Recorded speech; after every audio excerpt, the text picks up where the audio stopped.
तो हेलो दोस्तों, हमारी वीडियो में आपका स्वागत है। ये हमारी पानी वाली मोटर है जो काफ़ी हद तक ख़राब पड़ी है। इसको हम करेंगे रिपेयर और जानेंगे इसके अंदर क्या क्या प्रॉब्लम है।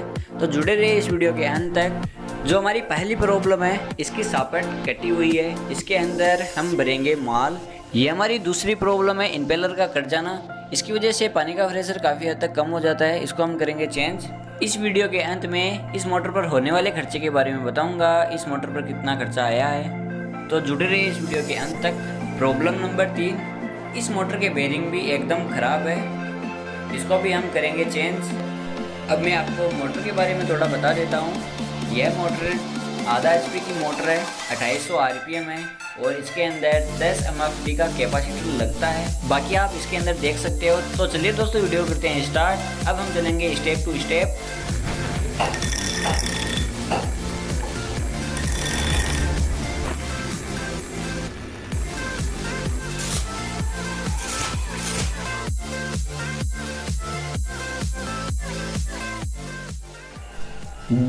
जिस दुकान पे मैं अभी वर्क कर रहा हूँ, यह दुकान इस शहर की सुप्रसिद्ध दुकान है। यहाँ पर सिंगल फेज से 3 फेज 1 HP से लेकर 100 HP तक की मोटरें रिवाइंडिंग की जाती है। वह नई मोटरें भी यहाँ पर उपलब्ध है। वह आदि कार्य भी किए जाते हैं।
है।